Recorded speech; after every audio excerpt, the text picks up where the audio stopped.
acerca de la respuesta que le aportemos a la pregunta ¿qué es una emoción? Una emoción es una especie de irrupción caótica que de repente surge en nuestra vida como un inmenso desorden, o al contrario, podríamos imaginar que la emoción tiene un sentido fundamental y que la emoción dice tanto de nosotros como cualquier otra actividad o como cualquier otra conducta humana. Y hay una segunda pregunta, pienso, en la cual deberemos reflexionar esta noche, es el papel tal vez exorbitante que de repente ocupan las emociones en el mundo contemporáneo, con esta famosa generación de cristal. Saben que hoy en día el concepto de ofensa es uno de los conceptos que más se maneja en política.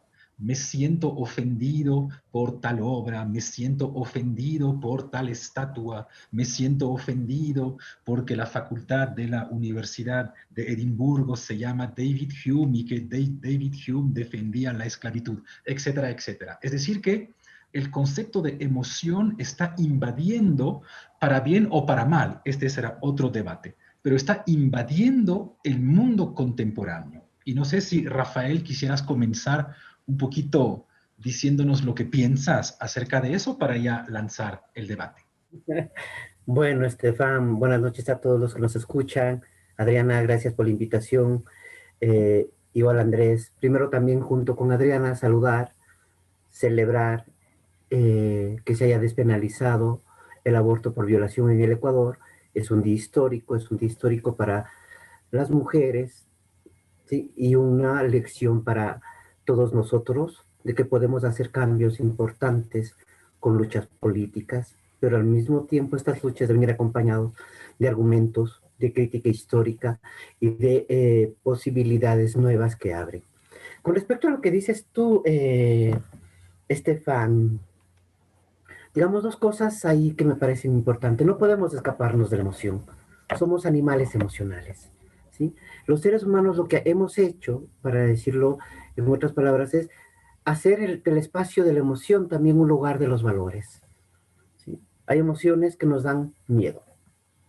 Hay emociones que nos dan pánico, hay otras que nos calman, hay otras que nos meten en los ensueños metafísicos de las otras vidas, etcétera. Es decir, no puede, y pensar, el pensamiento además, como tú recordarás, como recordamos, ¿no es cierto? La filosofía es ante todo la capacidad de asombrarse ante lo que está frente a nosotros. ¿Y qué es lo que está frente a nosotros? Lo que está es la vida, la naturaleza, la historia, el otro, el lenguaje. Entonces, el asombro es una respuesta en principio emocional. Algo nos conmueve, ¿sí? Y ese algo que nos conmueve quiere después ser explicado, quiere después ser interpretado.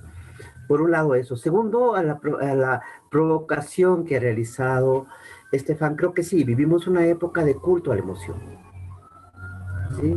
Es una época de culto a la emoción, es una época de culto a lo mínimo, es una época de culto a los microrelatos, ¿sí? Esto, un filósofo francés, Michel Lacroix, lo llamó como el culto a la emoción. Vivimos una época, ¿sí?, en la que estamos dando la vuelta sin darnos cuenta, ¿sí? Hemos pasado del reduccionismo racionalista, ¿sí?, al reduccionismo emocional. Entonces, si antes todo se explicaba por vía de la razón, hoy se busca explicar por vía de la emoción y partimos de la consideración de que la emoción es legítima en sí misma. De que no importa si podemos traducir la emoción, sino que sentir la emoción puede justificar actos nobles, como puede justificar actos de exclusión, actos de asesinatos o simplemente de ejercicio de una arbitrariedad política o personal. O sea, vivimos en una época donde decimos, sí, vivan las emociones y las promovemos por todo lado, ¿no es cierto? Digamos de manera, vivimos una época del consumo en no de las emociones, ¿sí? El individualismo, el hiperindividualismo contemporáneo hace que la emoción sea consumida de modo individual y no como es una emoción intersubjetiva. La emoción nos conecta con el otro, nos conecta con lo otro, la naturaleza, con la historia, pero en la época que señala Lacroix, en esta época del reduccionismo emocional, parece ser que lo que importa no es lo que sintamos juntos, sino lo que yo siento. ¿Sí? Y en base a eso puedo tomar mis decisiones sin entrar a un diálogo intersubjetivo. Ahora bien, eso se podría explicar de varias formas, ¿sí? En este hecho de que la emoción se representa, por un lado, es un objeto de culto, por otro lado, es el camino a donde van a llegar estas sociedades hiperindividuales que hacen del cultivo del yo en lugar de su propia esencia, en lugar de su propio despliegue, que es, digamos, esto, la modernidad de lo que ha sido en el siglo XX, el otro rostro de la modernidad. El cultivo al individualismo, el cultivo al yo y el cultivo al yo que siente. Hoy vivimos el cultivo al yo que siente, no al yo que piensa ni al yo que reflexiona, sino al yo que siente, y el sentir se ha convertido en una vehículo de legalidad y de legitimidad para las acciones políticas, para las acciones estéticas, ¿sí? Pero evidentemente eso simplemente lo que hace es describir un estado de cosas hoy y y un lugar del estado de cosas hoy, pero no nos explica todavía qué es la emoción, ¿no es cierto? No tenemos, los seres humanos, ¿sí?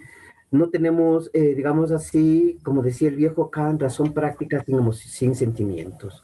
¿No es cierto? No podemos hacer algo sin sentimientos. Tenemos que sentir, ya sea para sentir el frío helado del universo que nos congela y nos deja pasivos y nos lanza a considerar de que la fe es la única posibilidad de sentir ese infinito como Pascal, o simplemente decir, soy la emoción, como parece sugerir cierta publicidad contemporánea.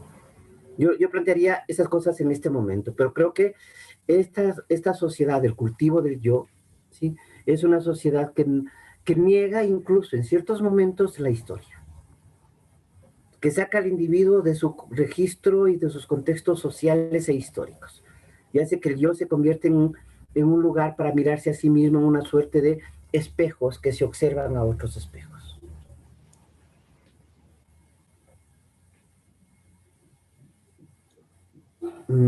Andrés, cuando quieras. Sí, yo, bueno, primero muchas gracias Ariadna y Estefan, Rafael por la invitación y al Fondo de Cultura también.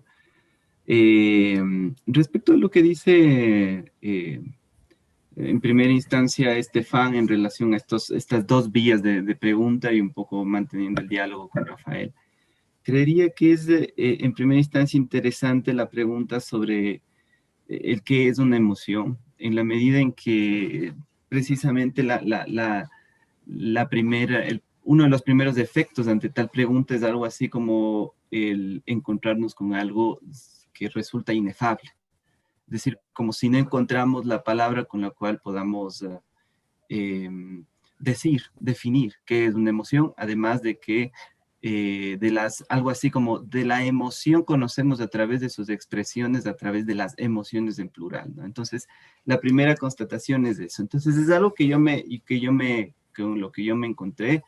Eh, claro, lo que voy a hablar o desde donde voy a comentar tiene que ver no desde una perspectiva psicológica, evolutiva, por ejemplo, ni biológica de las emociones, ni fisiológica, tampoco de un análisis del arte, que es un campo también amplio para la interpretación emocional en relación al arte, sino que yo voy a hablar, digamos, o desde ahí voy a hablar en relación al psicoanálisis y lo que desde mi práctica un poco voy entretejiendo, ¿no? Entonces, hablando desde ahí un poco me cuestiono sobre precisamente la cuestión el es de la emoción. Y entonces me topé con eso mismo. ¿Qué mismo es? ¿Qué mismo es? Mientras más leía, mientras más investigaba, más me dejaba con interrogación. Y algo así como con eso inefable, ¿no? Entonces me fui investigué la palabra y entonces es muy importante, digamos, me parece, la etimología de la palabra para entender algo de lo que de la emoción yo leería o entendería. Y que tiene que ver con que viene de una raíz latina, por ejemplo, la emotio, y en ese sentido tiene que ver con el moverse, con la motio, es decir, con la moción, con un movimiento. Entonces, en primera instancia, lo que yo diría es algo así como si la emoción tiene que ver con un movimiento, con el movimiento. Y cuando digo movimiento, un movimiento quiero decir un movimiento subjetivo. Entonces, me parece que la emoción pasa por el movimiento subjetivo y en esa perspectiva, como humanos, estamos en ese movimiento siempre y constantemente. En ese sentido, rescataría lo que decía Rafael en relación a que no podemos escapar, digamos, como humanos de la condición emotiva o emocional. Es decir, es algo que mueve, que nos conmueve. Entonces, la palabra motio tiene que ver con movimiento y la emoción tendría que ver con un movimiento subjetivo. ¿Qué quiere decir con esto? Por ejemplo, me pongo a pensar en algunas expresiones que escucho en el espacio de trabajo clínico. Y entonces, por ejemplo, escucho cuestiones de algo así como, a mí Juanito me produce ira solo verle, no le soporto con su pasta de no sé qué, ¿sí? O otras, por ejemplo, yo no quiero insistir, me siento triste, solo quiero llorar y olvidarme de lo sucedido y los años que pasamos juntos, ¿sí? Algo así como una tristeza.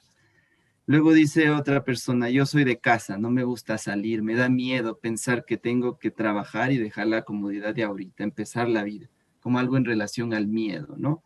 En relación a la felicidad, solo con verle yo soy feliz, pasar el tiempo a su lado me deja una sensación de completud. Y así, es decir, el modo como yo escucho y que de alguna manera me permite reconocer que constantemente en la medida en que estamos construyendo estas expresiones, de alguna manera estamos siempre insertos en ese campo de la emoción, que sería algo así como inefable y no sé si podría decir algo que empuja, que hace, que empuja la existencia, que empuja que existamos vía construcción enunciativa y en esa perspectiva entonces diría que la emoción tiene que ver con ese movimiento, con eso que hace mover, con eso que produce al sujeto y que nos tiene además en un vaivén y en un ida y vuelta por diversas de lo que llamamos emociones, ¿no? La ira, la tristeza, el miedo, la felicidad, etc.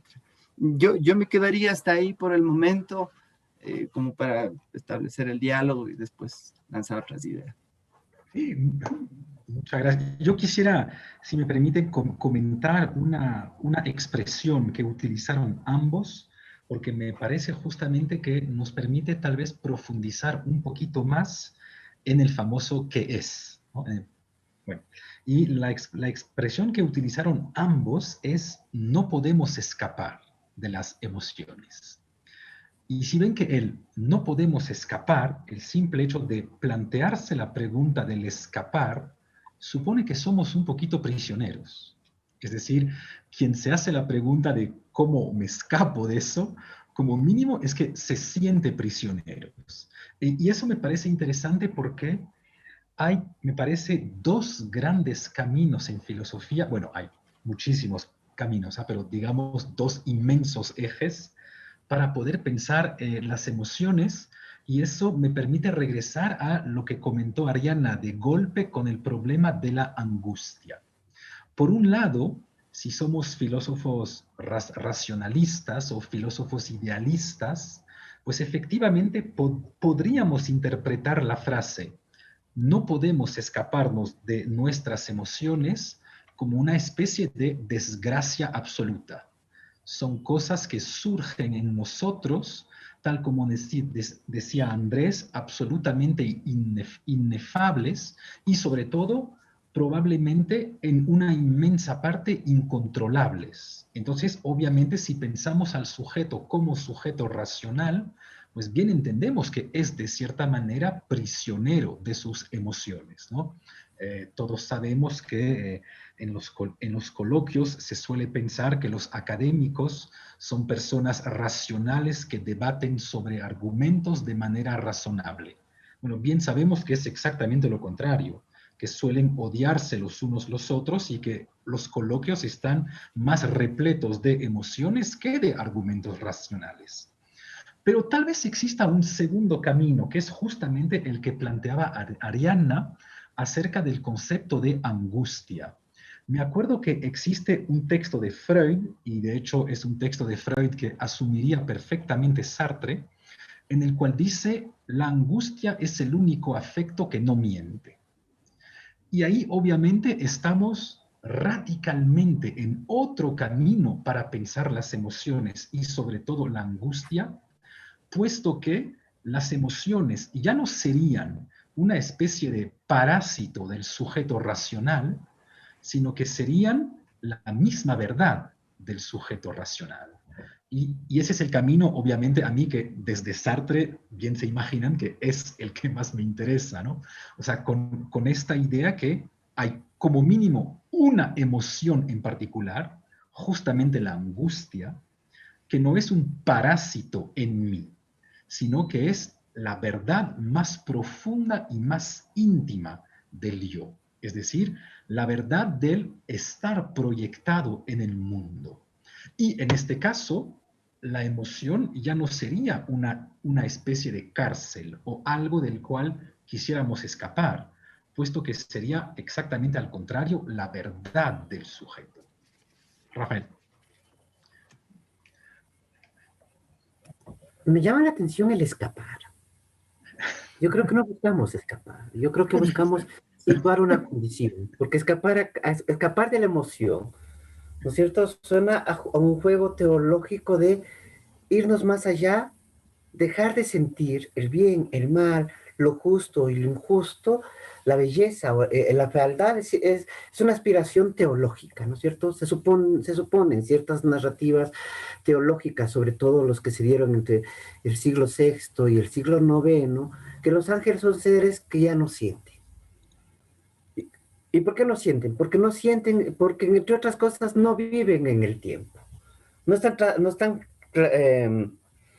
apresados por el tiempo, sino que viven en la atemporalidad. Y es el ser de la atemporalidad, el ser que no siente, ¿cierto? Y los ángeles serían esa imagen, y por lo tanto ellos no se emocionan, pero sin embargo tienen la capacidad de clasificar las emociones. Esa salida, o sea, esa salida teológica sigue siendo una salida racional. La única forma de escapar al dolor es dejar de sentirlo. Si me sirve la teología para dejar de sentirlo, como si me puede servir alguna droga psicotrópica para dejar de sentirlo, por ambas cosas me pueden ayudar. Yo creo que más bien la condición es otra. Nuestra existencia se mueve en el campo de las emociones. Lloramos, nos quejamos, amamos, odiamos, ¿sí? Las emociones nos movilizan, ¿no es cierto? Creo que es Spinoza, en una parte de la ética, cuando habla de las pasiones tristes y de las pasiones alegres, que nos dice, ¿qué hacen las pasiones alegres? Nos permiten crecer, dar un salto, ir de una forma inferior a otra forma superior, ¿sí? Sintiendo que vamos construyendo el mundo. ¿Qué hacen las pasiones tristes? Simplemente sentimos que nos detenemos, que nos quedamos quietos, que dejamos pasar las cosas. Pero en ambas respuestas son respuestas emocionales. ¿Sí? No podemos escapar de la emoción, ¿sí? Pero sí podemos manejar a la emoción. Y el terreno que nos ha enseñado el manejo de las emociones, por un lado, la iglesia. La iglesia sin duda maneja una de las emociones más fascinantes que hay, ¿no es cierto? Esta idea de que podemos traspasar la muerte. ¿Sí? La resurrección como una emoción que vence a la muerte. Y por otro lado, la política. La política maneja, parte del arte de gobernar tiene que ver con la capacidad de administrar el miedo, y de generar miedo y de generar también adhesiones emocionales a un proyecto político, ¿sí? Que no necesariamente pasan por emociones racionales, discutidas, polémicas. Digamos que esta buena figura del liberalismo moral, de que todo podemos discutir para llegar a un consenso mutuo o a un mutuo consentimiento, ¿sí? La política real va por el otro lado. No, más bien generemos fanáticos, generemos hordas de creyentes, y a estas hordas de creyentes, ¿sí? Emocionémosles. Pan, circo, pan y espectáculo, pan, ¿sí? Y valoraciones. Porque detrás de las emociones, y en eso creo que, no recuerdo en qué texto de Nietzsche dice algún momento, ¿no? ¿Sí? La emoción no es otra cosa que valor convertida en acercamiento. en vinculación, ¿cierto? Y creo que eso es muy importante ver. O sea, aquí estoy tomando tres elementos, ¿cierto? No se trata de escapar, se trata de comprendernos como seres que solo sentir, que existimos sintiendo. ¿Sí? Y que no podemos existir por fuera de eso, porque existir sin sentir es estar al margen de la vida, por lo menos tal como la conocemos hasta ahora. No sabemos las mutaciones cyborgs que se van presentando después. Podemos ver eso, ¿no es cierto? Hay películas que nos muestran cómo hay ciertos robots, ¿sí?, que quieren sentir como sienten los seres humanos, porque los robots estarían como los ángeles más allá de la emoción y por lo tanto más allá de la temporalidad. Y yo con esto quiero decir algo bastante importante, ¿no? El ser humano, al ser un ser que existe, es un ser que existe en el tiempo, ¿sí? Y el tiempo es aquello que permite el despliegue de una emoción. Y, o sea, sí, en este sentido me parece que escapar sigue siendo una respuesta teológica, más bien vamos a una respuesta histórica, ¿no? ¿Cuáles han sido y cómo la política, cómo el arte, cómo la ciencia maneja la emoción? Creo que por ahí podríamos abrir una Mm, brecha de discusión. sí, a mí me parece que lo que señala Estefan resulta interesante, algo así como en estos dos caminos de la filosofía, diría algo así como, parecería que muchos de los pacientes a los que escucho encarnan pequeños Descartes y a su vez pequeños Kierkegaard y pequeños Freud, ¿no? En ese sentido me llamaba mucho la atención estas dos vías que planteaba, ¿no? Desde la vía del sujeto, digamos, del sujeto racional y por el otro lado de la angustia, diría, tal vez se me ocurre a mí, y es un poco por ahí por donde yo voy un poco entretejiendo estas respuestas. Eh, Quizás una tercera vía, una relacionada con la relativa a la angustia, me parece que iría en relación al deseo. Es decir, un camino que permite reconocer el sujeto en su relación al deseo y me parece que ahí está jugándose algo de la emoción o de la emocionalidad. Entonces, en ese sentido, me parece que, claro, como estamos reconociendo, la emoción tiene que ver con el movimiento, les decía yo, y en ese sentido me parece que marca la emoción tiene que ver con una relación al deseo, es decir, está dada como en una relación al deseo. Entonces, me parece que cuando señalamos que la emoción, uno de los efectos que nos produce es la condición de inefabilidad, me parece que está diciéndose algo así como que la emoción tiene que ver con algo que escapa, ¿no? Es decir, con algo que se va, con algo que no lo podemos decir, con algo que no lo podemos expresar. Entonces, me parece que ahí está algo de una condición, eh, digamos, un rastro que yo diría en donde está la emoción o por donde iría la emoción en esa, por la vía de eso que escapa o que resulta inefable. Y entonces, en ese sentido también, sin embargo, parecería que la emoción se juega en lo que parece que atrapamos también. Es decir, cuando nosotros estamos muertos de iras, es ante alguien que estamos muertos de iras. Cuando se mueve algún tipo de emoción, siempre es en relación a algún objeto. Entonces, me parece que es posible reconocer esas dos dimensiones. Por un lado, la emoción, ya que estamos hablando de emoción, en relación a esos objetos que podemos objetivarlos, que podemos señalarlos y nos da iras, nos da tristeza, nos da asco, nos da, etcétera, etcétera, emociones. Pero por otro lado también hay algo así que, digamos, que lo podría decir algo así como un objeto inefable, un objeto no objetivable, como si tendría que ver la emocionalidad con eso que también se dirige en relación a eso no, digamos que resulta no objetivable, que escapa. ¿Sí? Entonces, me parece que allí entonces podemos reconocer algo de esa relación al deseo, es decir, en eso de tratar de decir, de expresar. Y un poco ahí me parece interesante el señalamiento en relación al texto, digamos, a la cita de Freud que hacía Estefan en relación a la angustia como el afecto que no miente, el que no engaña, ¿no?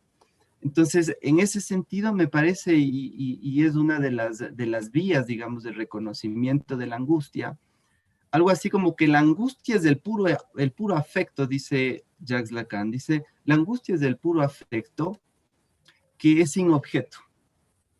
Entonces, desde esa perspectiva, yo leería en esas dos dimensiones, ¿no? Por un lado, las emociones, digamos, que tiene que ver con los objetos y que resulta que los podemos objetivar, pero a la par y a la vez se jugaría una relación a eso que escapa, a eso que no es objetivable, que no expresamos, y que en esa dimensión de eso inefable, de eso que escapa, de ese objeto no objetivable, a ese nivel o en esa dimensión está la angustia.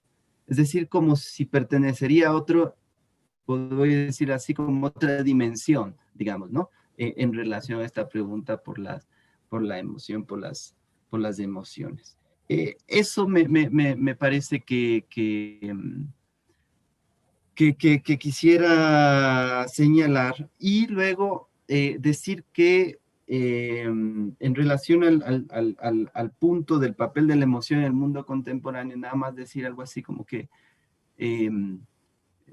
me resulta igual muy complejo tratar de describir, digamos, esa operación de lo que yo podría algo así como decir que vivimos en una política, digamos, de la emoción. Es decir, es poner de alguna manera en juego la emocionalidad en las disputas políticas.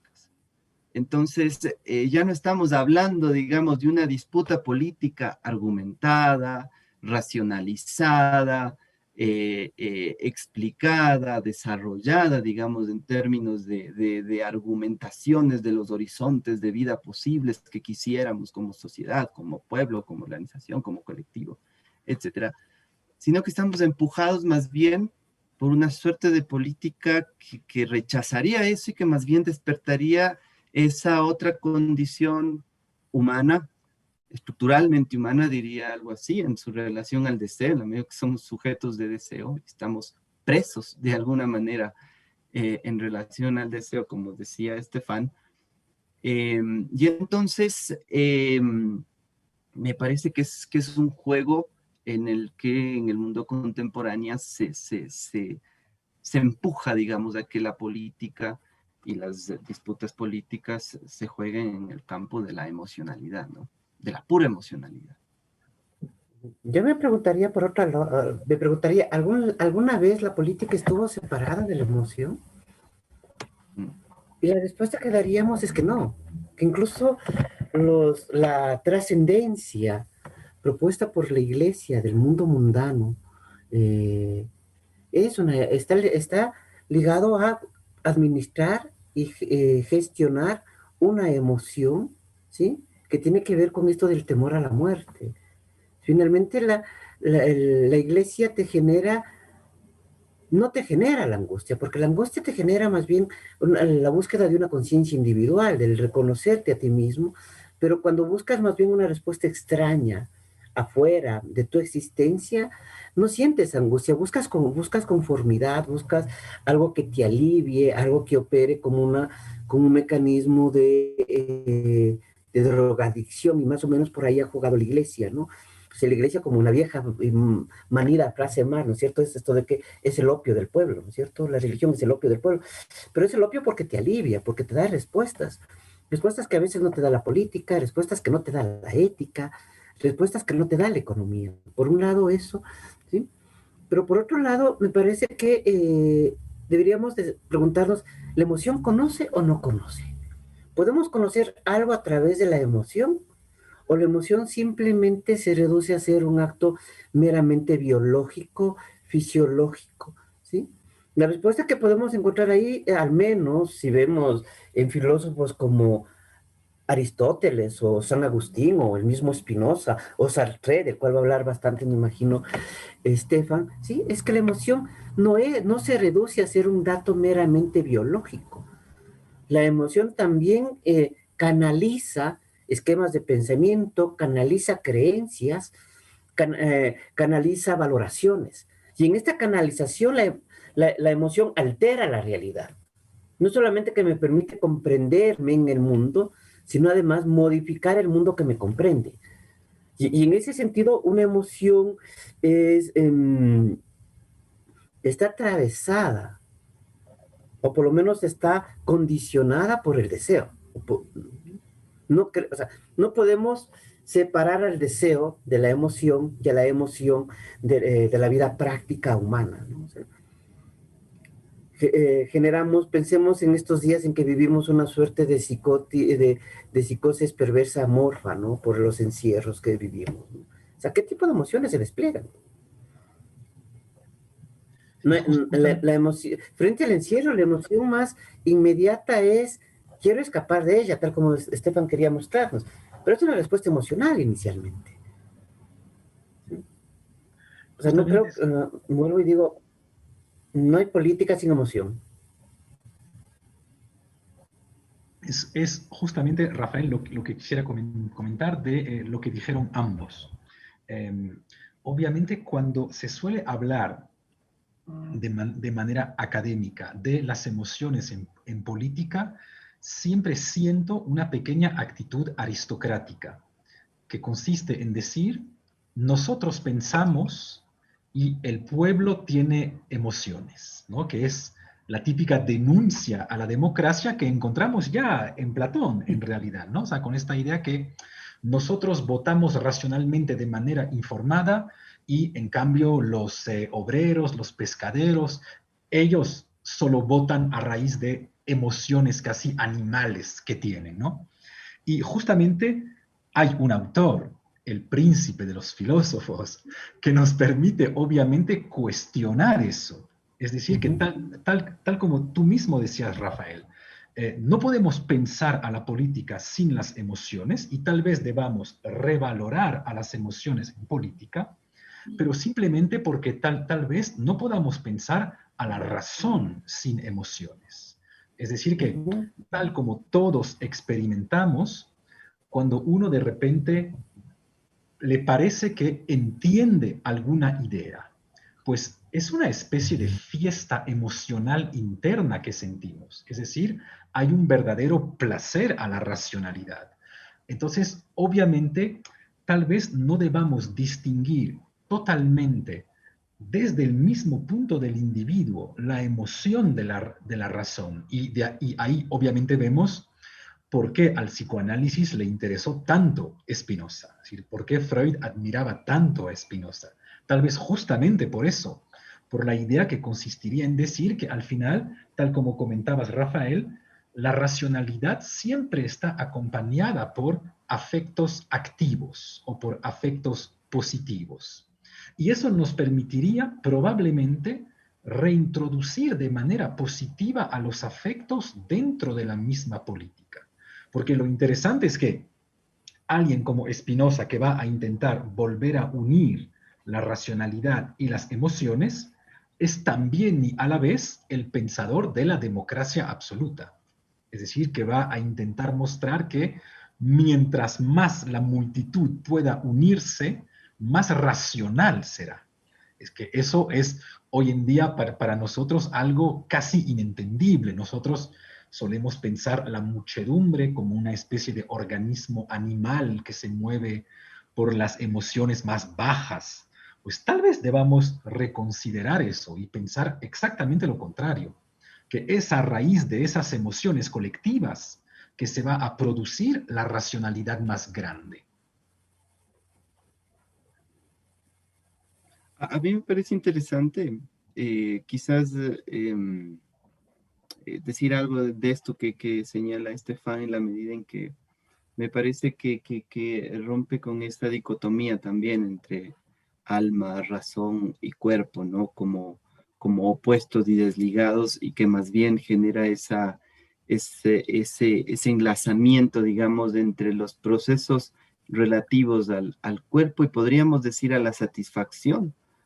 Y en esa había una satisfacción de tipo corporal o corporalizada, si podría decir de algún modo, y en esa vía, pues me parece que también Freud es un buen camino, ¿no? Para reconocer algo así como que las emociones producen determinado tipo de satisfacción.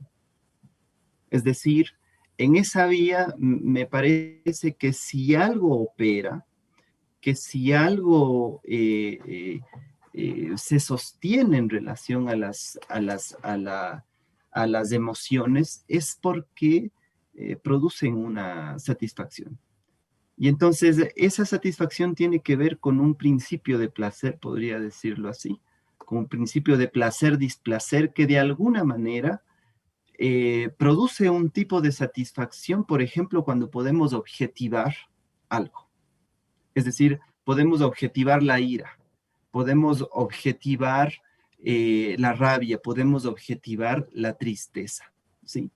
Entonces, me parece que en esa perspectiva podría acotar en lo que señalaba en la lectura política, digamos, contemporánea, de que lo que me parece a mí que diferenciaría, porque me parece que es importante reconocer el dispositivo técnico, por decir de algún modo, técnico, tecnológico, contemporáneo, digamos, el aparato comunicacional, las redes sociales, digamos, todo este dispositivo técnico.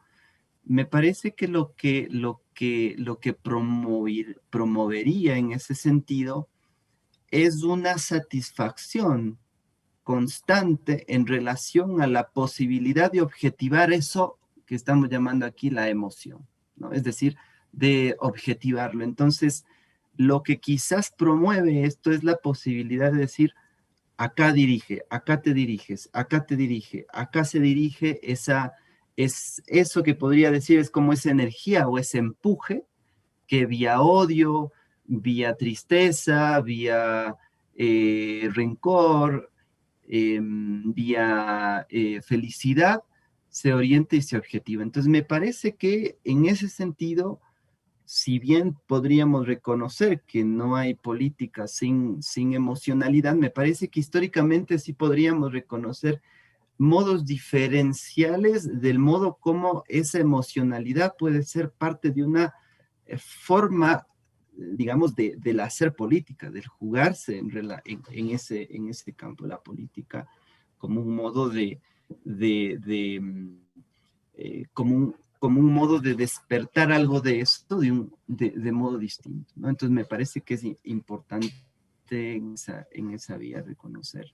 Además, la pregnancia tan importante, digamos, y el enlace a las pantallas que tenemos constantemente y cómo allí se estaría promocionando constantemente, ¿no? Una adherencia a esas construcciones, podríamos decir, a esos enunciados que objetivan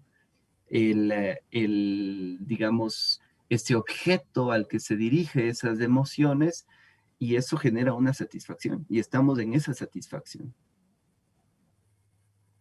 Tenemos una pregunta y quería como presentarles. Dice para Estefan, ¿cómo a partir de las emociones colectivas se van construyendo estas racionalidades que mencionas? De Pamela Garrido. Bueno, eso merecería un seminario sobre Spinoza que vamos a hacer con Rafael el próximo año. Pero o sea, para intentar responder lo más rápido posible. Hay un filósofo spinoziano que se llama Deleuze. Y hay un texto interesante de Deleuze en el cual alguien le pregunta, pero tú, Deleuze, ¿para qué piensas que sirven los filósofos? Y Deleuze contesta así a secas, una respuesta magnífica: sirven para terrorizar a la gente. Y obviamente la persona que le está entrevistando le dice, pero ¿qué me estás contando? O sea, ¿cómo tú, persona de izquierda, puedes decir que el filósofo sirve para terrorizar a la gente? Y Deleuze, en buen espinociano, dice, pues sí, porque he notado que cuando en alguna cena hay un filósofo, la gente tiene más vergüenza de decir estupideces. Y esto es un poquito el mecanismo colectivo y afectivo que describe Spinoza en el Tratado Político. ¿Por qué el colectivo produce cierto nivel de racionalidad? Pues porque justamente sabemos que si decimos una estupidez brutal, lo más probable es que algo terrible nos vaya a pasar. Así que hay una especie de autoorganización de los afectos. Por miedo a lo que me podría pasar en un colectivo, no voy a decir tantas estupideces. Y es lo que todos conocemos, por ejemplo, para comentar lo que decía Andrés, en las redes sociales. Si ven que en las redes sociales la gente nos insulta, la gente nos lanza cualquier cosa súper violenta, pero en realidad si con esas personas estaríamos cara a cara, lo más probable es que la discusión sería mucho más tranquila. Entonces, o sea, por el simple afecto de miedo justamente que genera estar frente a alguien. Es mucho más difícil insultarle a alguien en persona que dejarle un insulto en Facebook. Entonces, eso es un poquito la autoorganización de los afectos en Spinoza. El miedo va a tener esa virtud de hacer que sea más complicado decir estupideces y que además sea más complicado ser violento, porque en cara a cara la sanción puede ser inmediata. Entonces, de inmediato, la gente se va a poner un poco más razonable. La gente va a tender a tranquilizarse un poquito más. Por eso, tal vez debamos distinguir con lo que hacía Rafael justo al comenzar, y tal vez sea una distinción muy, muy importante, los afectos individuales de los afectos colectivos. Son dos cosas que en política juegan a dos niveles radicalmente diferentes. Y justamente hoy en las redes sociales, ¿por qué la gente se permite tantos insultos, tanta violencia, etcétera, etcétera? Porque son afectos individuales. Es decir, que en última instancia estoy protegido detrás de mi computadora. Dentro de un colectivo, las cosas sucederían de una manera radicalmente diferente. Ahí yo también tenía otra pregunta. Entonces, ¿el afecto es igual a emoción? No sé si Rafael o Andrés quieren decir algo. No quiero Rafael, tal vez. monopolizar. Pero es Estefan, yo estaba esperando la respuesta de Estefan, porque en Spinoza podríamos decir que sí. Sin embargo, la tipología que sobre el afecto desarrolla Spinoza tiene que ver con el conatus, con el principio fundamental, ¿no es cierto? Cada cual, mientras está a su alcance, puede perseverar en su ser. A partir de ese principio uno puede tipologizar, ¿cierto? O también trayendo a la memoria una frase de Vallejo, del gran poeta peruano, de hoy viví menos, pero siempre me gusta vivir, ¿no? En todo caso, ahí lo que se pone en consideración es que el afecto siempre incluye un esfuerzo por modificar una relación, por trascender una relación, ¿sí? No se trata aquí de hacer una cuenta positiva, digamos así, cuantificadora de afectos más, afectos menos, pero si nosotros hacemos una rápida encuesta sobre cómo la gente ha vivido el encierro, vas a encontrar dos emociones ahí claras, ¿no? Por un lado, mucha rabia, mucha ira, mucho enojo frente a la situación, ¿sí? Y una ira además que te muestra que no se está comprendiendo qué es lo que está pasando, que incluso los científicos que supuestamente te dan las razones de cómo deberíamos operar, ¿sí? ¿Sí? Son negados por las razones de la política, que son negados por las razones de la empresa, ¿no? Finalmente, los tiempos de los confinamientos los ha impuesto inicialmente la biomedicina, pero actualmente la economía, digamos así, o la valoración de las empresas. Y lo segundo, una emoción, o sea, yo no puedo imaginarme, ¿sí? Si hay seres sin emociones, porque incluso la insensibilidad es una emoción neutralizada, pero finalmente es una emoción. No hay ser plenamente insensible, ¿sí? Lo que hay es un ser embotado, sobrecargado, ¿sí? Y ese es el ser del consumo contemporáneo. Estamos sobrecargados de emociones. O sea, nos encierran, pero vemos películas de guerra.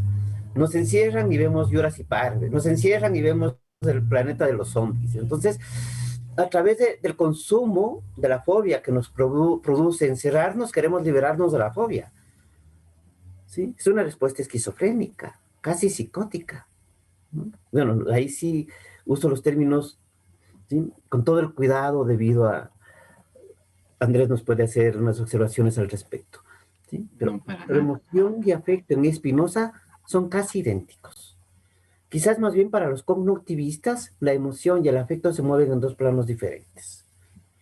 Pues la emoción sería una respuesta absolutamente biológica y el afecto ya sería una respuesta cultural, cuyo soporte inicial sería la emoción. Pero digamos que eso es un tipo de reflexión que tienen los cognitivistas contemporáneos. A mí me parecería que después para escuchar quizás de Estefan que pueda responder más específicamente en relación a Spinoza.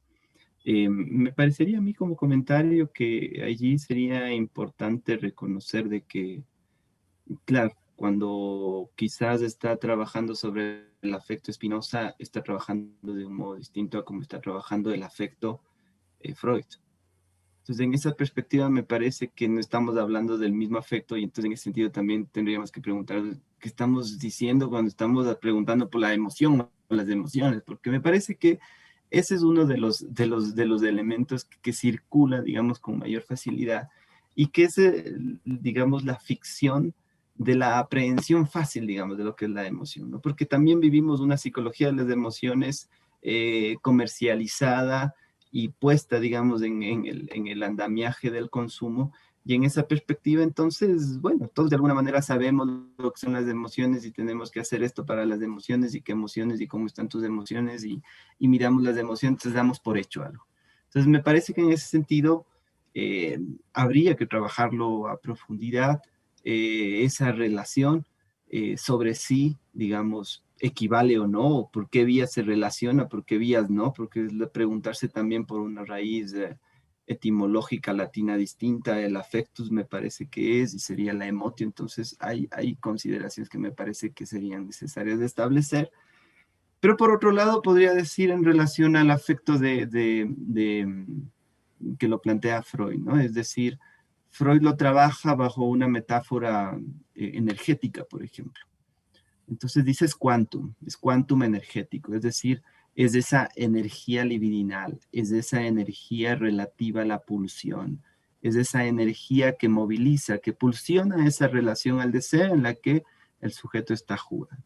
Entonces, nada más diría así como resaltando, digamos, esta pregunta y más bien a escuchar qué podría decir también Estefan en relación a esa relación entre Spinoza y la emoción y el afecto. Bueno, creo que Rafael ya dijo lo fundamental, o sea, solo preciso un puntito.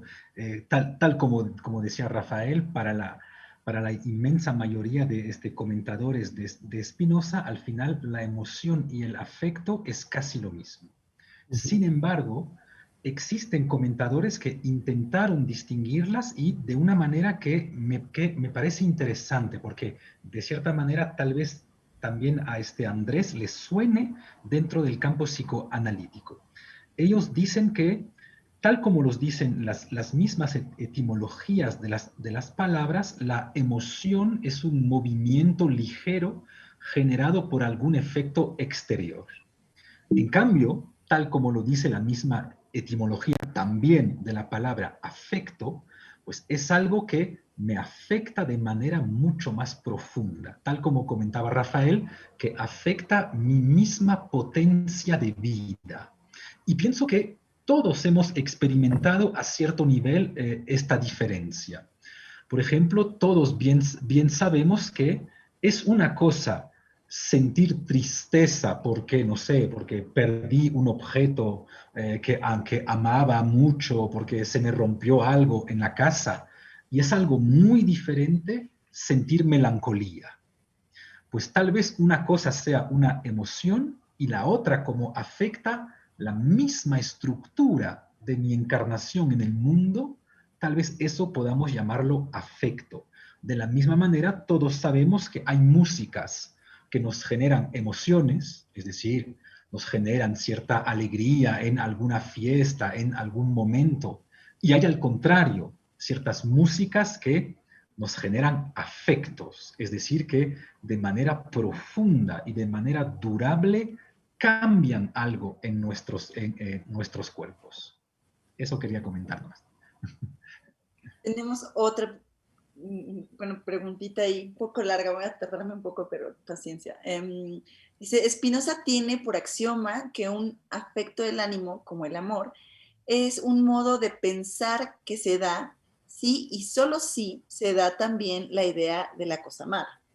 Esta relación es asimétrica, pues si bien una idea puede darse sin su contraparte, la afección no puede ser sin aterrizar en otro. Esta situación hace que un afecto no siempre pueda identificar de inmediato aquello en lo cual se da. Creo que en nuestro contexto abarrotados de información, de nuevas afectaciones construidas, de placeres como placebo, la no identificación del afecto con la idea de la cosa hace que nazca una incertidumbre muy propia de nuestro tiempo.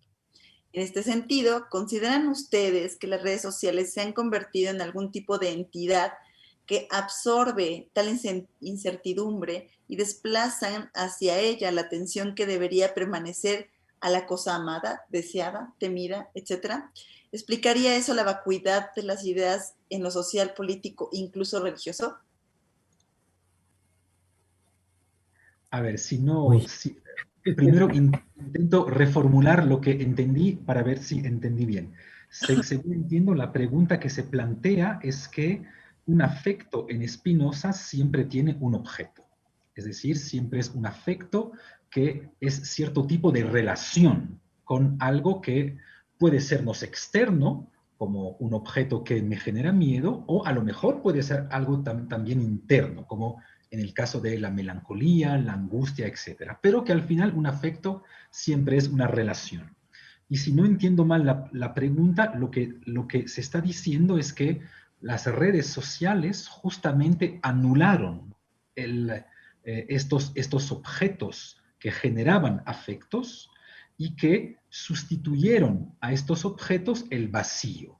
No sé si es esto, ¿sí? Más o menos es eso que se entendía por la pregunta, A ver, porque, porque si es que es eso que se entendía por la pregunta, yo diría que no estoy tan de acuerdo con eso en realidad, porque un objeto, por muy virtual que sea, sigue siendo un objeto.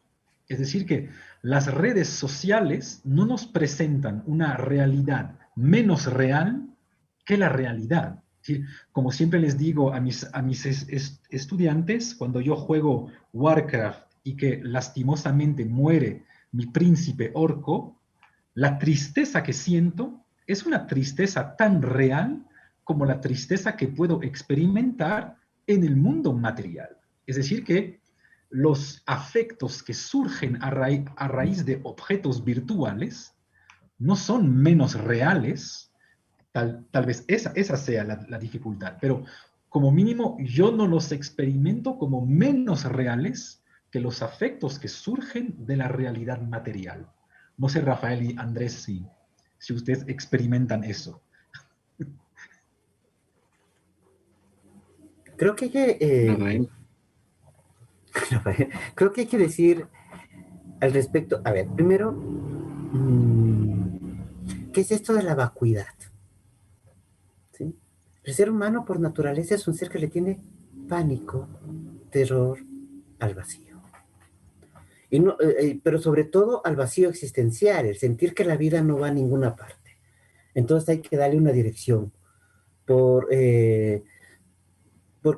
por mínima que sea, necesitamos que la vida se vaya hacia algún lugar, ¿no es cierto? Y ese lugar puede ser llenado, poblado por las distintas narrativas teológicas y teleológicas que nos dicen que la vida va a alguna parte, ¿no es cierto? Hacia la felicidad, hacia la salvación, hacia la resurrección.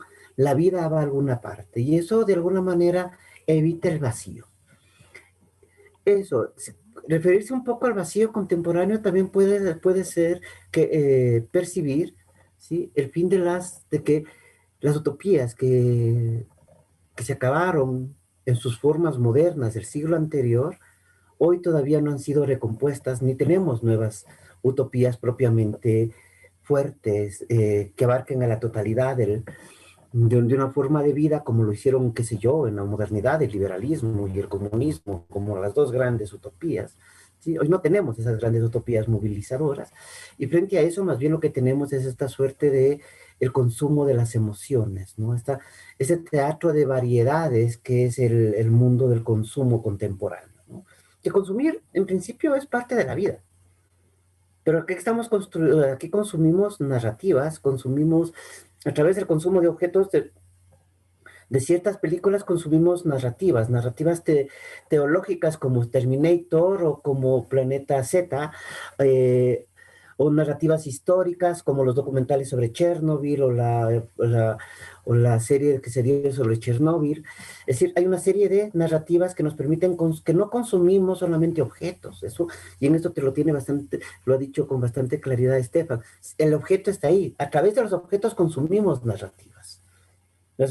Nos apropiamos de un objeto y con él nos viene el mundo de las significaciones, con él viene el mundo de los imaginarios. Los objetos tienen esa doble cualidad, ¿sí? Son reales, pero transportan deseos y sueños imaginarios, porque los seres humanos posiblemente somos los únicos animales que existimos dos veces en el mundo, como realidad material y como realidad imaginaria. Entonces consumimos un objeto, al consumir un objeto estamos consumiendo un imaginario, ¿cierto? O sea, pensemos esto, ¿por qué la iglesia cristiana tiene una relación muy viva con la muerte y con la sangre? Porque lo primero que uno ve cuando entra a una iglesia es un Cristo ensangrentado, ¿sí? Y esa imagen es tan poderosa que para nosotros, que para el cristiano común y silvestre, que somos la mayoría, aunque no, digamos, no creemos en Dios, nuestra relación con la sangre está atravesada por esa imagen, ¿sí? Y eso es muy importante no olvidarlo, ¿no? ¿Sí? Entonces, de alguna manera vivimos una época de vacío porque es hacia dónde va el mundo, lo cual implica también volvernos a preguntar, bueno, ¿quiénes hacen hoy el mundo? ¿Quiénes regulan? ¿Quiénes lo administran? ¿Sí? ¿Quiénes administran quiénes llevan a cabo lo que en términos más filosóficos diríamos es una gubernamentalidad biopolítica contemporánea? ¿Sí? ¿Quiénes están gobernando y administrando la vida hoy? Las empresas de la guerra, las grandes farmacéuticas, las empresas de la comida y las empresas de los derechos. O sea, son las empresas de las comunicaciones. Y en tercer lugar, creo que la realidad virtual, o sea, me pregunto, ¿sí? El concepto de la realidad virtual que me conecta con el otro especular, ¿sí? ¿Realmente me conecta con el otro o me conecta con el narcisismo que el otro se genera a sí mismo? Creo que ahí hay un debate muy, muy fuerte porque yo parto de la consideración de que la realidad virtual no se gestó con la última revolución tecnológica, sino que forma parte, componente de la vida humana, desde el momento en que necesitamos del mito como el lugar que nos dice las verdades sobre lo que hacemos. Tal vez yo podría acotar un poco en relación a esto que me parece interesante que señala eh, Rafael en relación al consumo de las emociones. En esta vía que establecía yo de la relación entre la satisfacción, digamos, y las emociones, digamos, o la satisfacción que produce esa objetivación en la que la emoción se traduce. Me parece que pensar contemporáneamente en el dispositivo, por decir de algún modo, tecnológico, el mundo digital y el agenciamiento del algoritmo, de este manejo algorítmico, digamos, de las relaciones eh, sociales, entre comillas, me parece que es importante porque, claro, el algoritmo funciona de una manera que es, digamos, de alguna manera sobreexcitar sobre una misma vía en la que alguien está de alguna manera ganando cierto nivel o quantum, por decir de algún modo, o cantidad de satisfacción. Entonces, si estoy viendo esto, entonces manda más información sobre eso y empiezo a discutir con los que están discutiendo eso.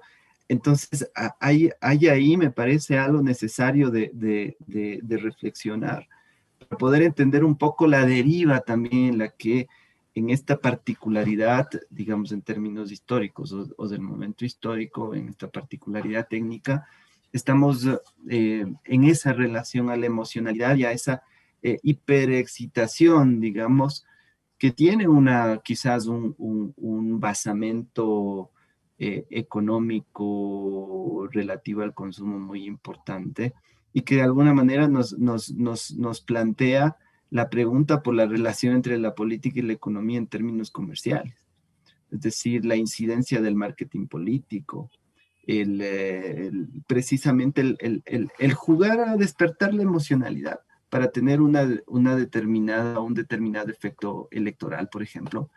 Y sí, así, cínicamente decir, bueno, es cuestión de operar de alguna manera algorítmicamente algo también para que se derive de un modo las decisiones, en este caso como ejemplo, ¿no? Electorales. Entonces, eso me parece interesante o importante situarlo como necesario de pensar el algoritmo, los algoritmos. Me quedé pensando en la relación que puede tener el complejo de Edipo con el algoritmo en estos juegos virtuales de las parejas perfectas, ¿no? O sea, me quedé ahí estacionado un rato en esos juegos, pero quisiera regresar sobre un punto. Si no generásemos emociones en los demás, ¿no es cierto? Si no produciríamos motivaciones a las personas que nos rodean, ¿sí? Algunas de nuestras ideas e incluso algunos de nuestros proyectos simplemente se vuelven irrealizables, ¿sí? Sin la idea de la resurrección, la iglesia cristiana, especialmente cuando empieza a construir las grandes catedrales, sería inviable, porque las catedrales es el lugar donde visualmente está presente el cenit, lo inalcanzable, ¿sí? Pero al mismo tiempo lo que se puede percibir.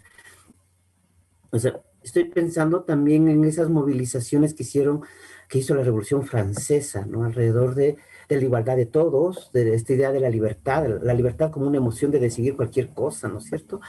Inicialmente son movilizaciones políticas, o la movilización del miedo con el cual jugaron el nazismo, con el cual han jugado ciertos estados totalitarios, ¿no? El miedo al otro, el miedo al extranjero, el miedo cómo a partir de ahí se justifican políticas y se generan invisibilidades frente a los actos de asesinato, de genocidio, ¿no?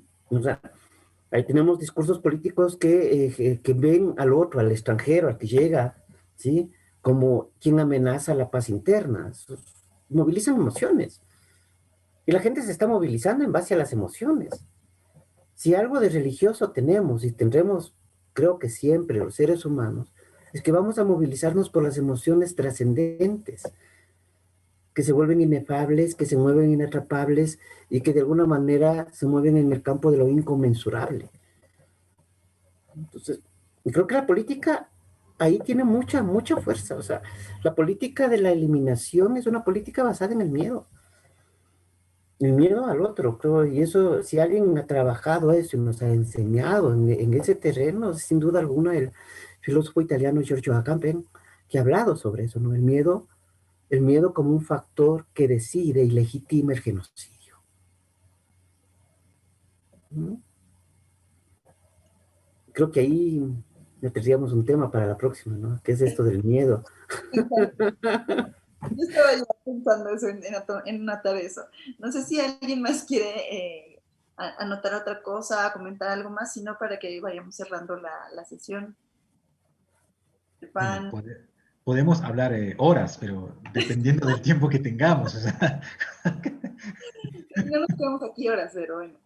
No sé, si quieren, vamos cerrando y si quieren, digamos, como concluir con algún comentario, ya nos quedamos con algunas notas por decirlo, en la libreta para ver qué otros temas podríamos tocar. Ya, entonces, si me permites, yo solo quisiera añadir un punto a raíz de lo que dijo Rafael y de lo que hemos ido también comentando, ¿no? Porque hemos intentado al final mostrar que las emociones juegan un papel fundamental en política, pero que este papel puede ser obviamente un papel absolutamente trágico. Y esto creo que nos permite siempre recordar con lo que comentaba Andrés acerca de esos famosos algoritmos que encontramos, por ejemplo, en Facebook.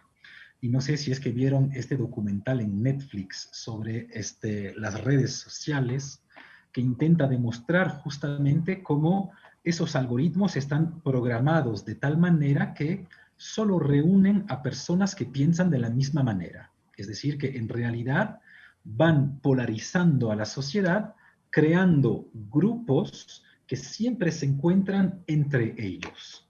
Y ahí tal vez debamos, a raíz de eso, distinguir dos cosas radicalmente diferentes. Lo que sería positivo en política, creo yo, es un afecto colectivo. Y llamo un afecto colectivo un afecto que puede entrar con ciertos matices, que puede generar ciertos debates, que puede generar ciertas contradicciones. Y por otro lado, tendríamos lo que Rafael comentaba, que nos lleva al terror, que yo no llamaría afecto colectivo, sino que llamaría afecto individual compartido. Es decir, ese momento a partir del cual pensamos que estamos en un grupo, pero en realidad no estamos en un grupo. Porque como todos pensamos la misma cosa, como todos experimentamos este mismo tipo de cosas, pues ya no están esos mecanismos reguladores del colectivo. Tal como comentábamos, el colectivo debería casi naturalmente regularse si es que permite introducir a personas que piensan de otra manera, que sería justamente el objetivo del colectivo democrático. Pero a partir del momento en el cual en un colectivo experimentamos un solo afecto, entonces ahí sí, tal vez el colectivo nos pueda llevar al desastre que comentaba Rafael.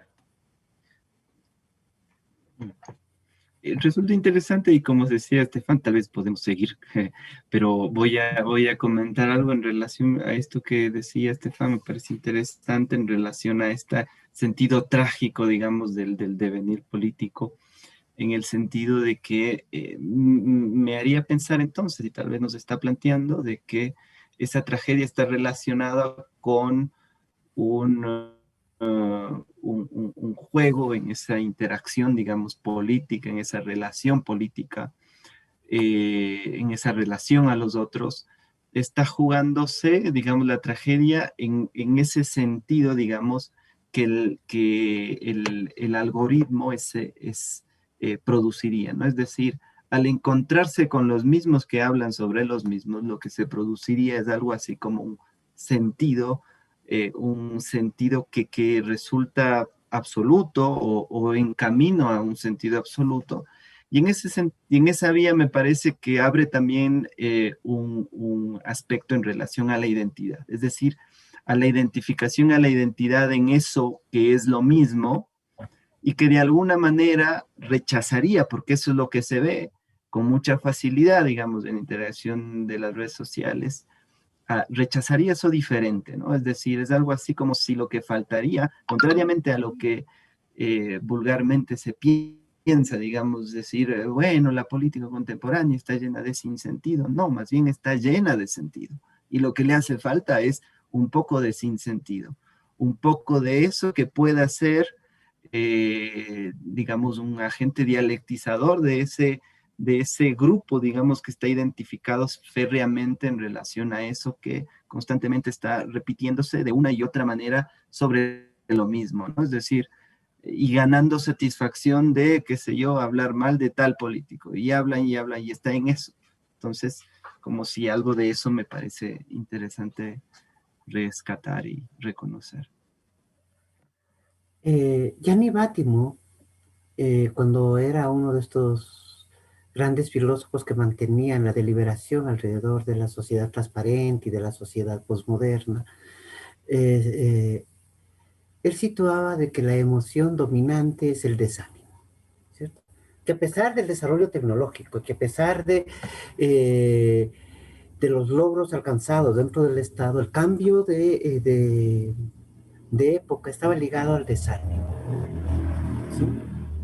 A la pérdida de los grandes referentes éticos y políticos y culturales. Y este desánimo, decía de alguna manera Nanera Mátimo, hace que nos refugiemos en nuestra privacidad, en nuestro narcisismo, en nuestro yo, rompiendo la posibilidad de ver lo colectivo y viviendo lo colectivo, como lo dijo Estefan, como un individual compartido.